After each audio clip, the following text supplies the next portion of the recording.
Hey everybody, attempt number 2. So, we got another video to where we're talking about guns, but we ain't showing you guys guns because we're still talking about guns. Alright, so let's do as we always do and read off the prompt. Alright, many firearms malfunctions can be caused by operator error or problems with the ammunition. What questions would you or I ask if a customer were to come up to us and the customer to rule out these factors? My apologies on reading, I got ahead of myself. Think of at least 2 questions you can ask for each cause of malfunctions, operator error or ammunition, and explain how your customer or how we would answer our customers' questions to help them identify and rule out these causes. Cool. All right, so my little time and trips around the world, I've learned one thing in my life. People are stupid. All right? People are just stupid. So, the best way to counteract the stupidity is to check and double check everything that is simple. Because 9 times out of 10, it is going to be the simple thing that people believe is the opposite. They're going to believe the sky is red instead of blue because who knows? Anyway, so to first rule out, let's say someone comes in with simple one. Failure to feed. All right. They have an AR that has a failure to feed and it's just not working right. All right. So I'm going to be like, all right, cool. How long has this problem been going on? Have you changed the magazine? What kind of ammunition you use? And they're like, all right, so I use a standard USGI magazine. Haven't done modifications to the spring follower or base plate or anything to the external of the magazine. I legit took it out of the package, loaded it up with the ammo, slapped it into the gun, and it will not feed. All right, cool. So that I'd personally use my own magazines, use the known good on a known bad, so that way you can cancel out that factor. And after that, if we're still if they're experiencing that with multiple magazines, cool, might be the ammunition. Look at them and be like, hey, do you have the box of the ammo that you loaded? Did you hand load the ammo? What did you put in it? Because a common trend for some people is they believe bullets are bullets and they can go into any gun. You go to your local gun shop, you're going to bump into those guys that are loading 40s into 9 mils or smacking 380 into like a 25 auto, and they're trying to figure out what's going on there. All right. There's a story from Iraq Veteran 8888 where someone just had 45, 9 mil, 380, and they just smacked all those in the mags, and they're like, the gun ain't shooting. It's probably because you're trying to put something too big in a small hole or something too small in a big hole. All right? Different problems for different people. So, figure out what that is and understand that if it's having a failure to feed, could be the ammunition. Could be some way that those feed ramps or the way the bolts grabbing or engaging those rounds might be having a double feed. The tip of that cartridge might just be getting caught on the feed ramp. They're putting the rounds in the magazine incorrectly, something of that sort. Now, for different kinds of difficulties with that, make sure that you're talking Barney style, but you guys are using tack, aka letting someone know they're stupid without blatantly saying that they're stupid, because people tend to get self-conscious about corrections. All right? Learn some of those retailer skills for how people tend to deal or finagle their ways around Karens. All right? Another easy way to explain it is, hey, what kind of gun you got? All right, cool. Right by the chamber or on the side of the receiver or something. Hey, I need you to read me those numbers that are on there. And it's like, all right, cool. Tilt it to the side. And it's like, all right, it says 5.56x or times 45 slash 0.223. And it's like, all right, cool. What kind of ammo are you using? And they're like, oh, I'm sticking this Wolf Mig double back 300 blackout into there, and it's not working right. Never do that, because that's how you turn your gun into a pipe bomb. I'm using that as a reference to base off of. understand what's going on there, because common people tend to freak out when it's not doing the thing it does, and people decide to just not use the thing in between their ears and just repeatedly try to do the same thing. This goes back to, zoom back a few hundred years, they've resumed rifles off of Civil War battlegrounds that were loaded like powder ball, powder ball, powder ball up to 6 times. Lo and behold, they look at what's going on, and there's just a piece of grass or dirt stuck in the nipple of the percussion cap. Good thing they didn't shoot it, but it's like people will just keep doing the same thing and not move to something different when it's not working. All right. Now, let's move on to the following portion of this. All right. One of the challenges of working in any service or repair industry is getting your customer to accurately communicate in his or her needs. Many firearm owners may not possess training or knowledge to describe the failures and malfunctions using proper terminology, and it is useful for gunsmiths and armorers to know how to direct the conversation when the customer says the bullet won't come out.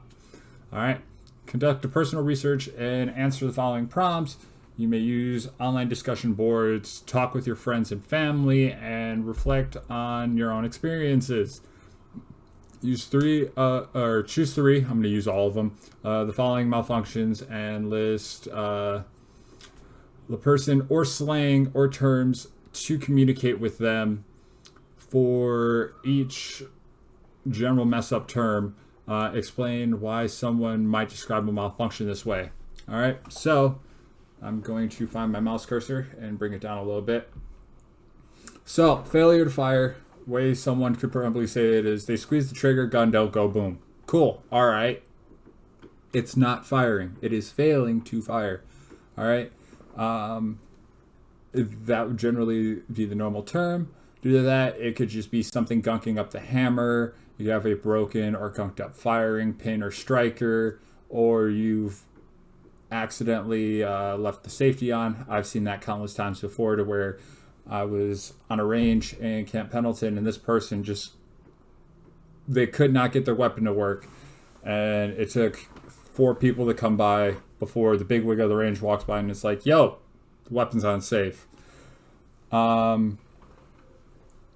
Or one of my favorite ones is, we've all seen the video to where it was on a army base, I believe it was boot camp or something, or someone reviewing reservists. And that guy's like, my gun ain't shooting, drill sergeant. And he's like, well, you shot all your ammo. The weapon's not going to fire if there's nothing in there to fire off, right? Now, failure to extract. So they could be like, hey, the gun shoots, but the bullet ain't coming out, and I have to go in there, pick it out, and manually put that new round in. All right, it's not pulling it out the chamber. I've seen that before. It's common if the brass has been loaded quite a bit, or it's just really worn, or there's a really gunky round, like there's a good layer of like grease or grime or oil or something. They might have over-lubed their gun, so that's just kind of creating a nice little oily gasket, and it just expands from that massive explosion that's taking place inside that cartridge, and it just gets wedged in there. All right. Failure to eject. Well, shoot it, it pulls it out, but it doesn't fling the bullet. Cool. All right. So those rounds aren't ejecting or getting launched out of there. Could just be a broken ejector string, or it could be worn down or wonky. Person, when they went to go clean the gun, took it out, thought it was nothing, and just went to go shoot, and they turned their good old fancy Gucci AK into now a complicated breech loader. I've seen that before. Failure to cock. It's like you have to be careful for weapons that won't do that, because that's when you're going to start seeing those negligent discharges. I had a buddy of mine on the last range I was on when I was inside the Marine Corps, to where his I believe it was his sear notch in his lower receiver was old and worn down to where he was having like AN-94 where he was able to just like rapid fire 2 rounds at once. It like goes back, locks, he feels it secure, goes to release the trigger, and it drops that hammer again. That could just be worn to a busted sear notch. The hammer could just be not catching onto a piece because it's slightly ajar or springs backwards. But it's a way someone would generally say that is go to cock the gun, but the hammer ain't locking back, or the little smacky boy isn't like staying where I want it to be. So that's a rather dangerous thing. It's like obviously all the other ones are rather dangerous in the right scenario, but a failure to cock could also be a leadway of a weapon that has a mind of its own and will commonly just negligently discharge itself. And you don't want that, especially if it's like a semi-auto or an automatic thing. Also, this is a common thing for when people try to do their own trigger jobs. All right, so if you have a weapon that has failure to cock and it's, let's say, like a normal AR or AK platform, take a look at that trigger assembly. Just get some eyes on there, because someone might have just took like a common household file, or they grabbed their girlfriend's nail file or something and just started trimming it down because they believed the trigger work was too heavy, or the trigger pull was too heavy. So be careful with that, everybody. Failure to feed, like I said earlier, it's like the bullet won't go in the chamber, or it's like bullets are in the gun, but they're not going into the boom tube. So it's like, all right, cool. That could be from feed ramps being weird. They could be shooting some awkward tipped ammunition. I had some 223 like I had some 223 hollow points once, and I couldn't shoot them in my gun because just the way my feed ramps were set up, it kept getting caught on the rim, impacting the projectile into the casing, and I was just like, cool, I have $300 worth of ammo that I can't shoot out of my AR. I had a buddy of mine that had a good little break action 223 that he could use that on for hunting. No problems. Traded it for some ball. Failure to feed, did that. Failure to lock. All right, so that could be from gunk and debris getting into those locking lugs or locking recesses. All right, this is the common reason of why the U.S. military, or where the U.S. Army tried to hound Eugene Stoner and the Armor Light Company into adding a forward assist into the M16 platform,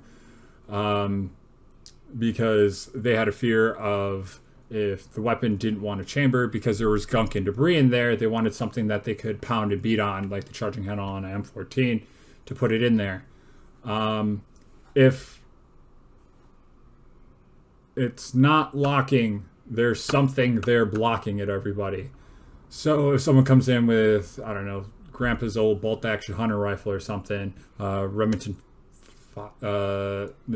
700, and it's like, go to chamber that round and they're pushing down with all their might, or someone comes in with a old surplus Mosin Nagant or any form of bolt-action rifle, and they're just sitting there and they're just trying to pound that daggum bolt handle down and it's not turning, there's most likely an alignment or a locking lug mismeasurement there. Otherwise, the most common thing is there's dirt, debris, and gunk inside those recesses that have to be properly cleaned out.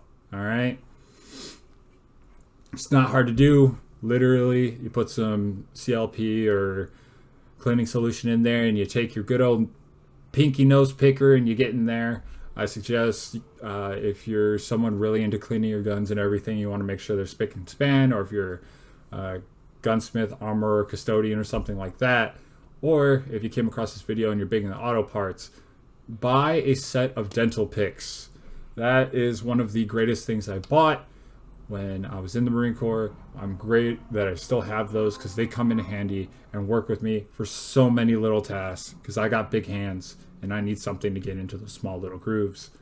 All right.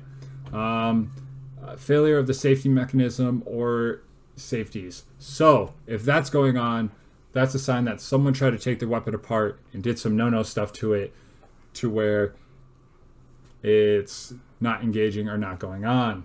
All right. So someone could be like, yeah, I just can't put my weapon on safe, or the little switchy boy is not going to where it belongs. For AR platforms, if that doesn't work, it's most likely because the hammer is forward and it can't pass it, or the safety and that long safety rod or safety pin portion of the weapon safety can't or turn because it is being blocked or distributed by, I cannot recall the name of the part. So if it's an AR and the can could be on there, charge it, see if there's a sweet spot for it to put the weapon on safe, so then you can ensure that it is clear and remedy that. Otherwise, if it's like some of the old AK models that were floating around, I want to say a few years back, to where when someone was able to lift fully upwards, bypass the dust cover, and flip the safety up to where the weapon could fire, that is a manufacturer problem. But if the weapon cannot be put on safe, ensure the weapon is clear and in the safest condition as possible, and then go in there and figure that out. That is a major thing to address. If your weapon can't be unsafe, it's not a safe weapon. All right. Remember, rule 1, treat every weapon as if it were loaded. All right. That safety is stopping you or stopping anything in the elements to properly address and make sure all of those other problems are good. All right. As always, treat every weapon as if it were loaded. Never point your weapon at anything not intended to shoot. Keep your fingers straight and out the trigger until you're ready to fire. Keep your weapon on safe until you intend to fire. Know your target, what lies beyond and in between. Remember, those things in the description might not be for you, but they might be for someone you know. Send it to them if they need it. Let me make sure my video is still recording. Awesome, it is. My screen went blank for a second. Don't forget to like, favorite, and subscribe. I'd appreciate it if you guys do. Please have a nice day as always, and stay safe. Welcome to Dan Doc's channel.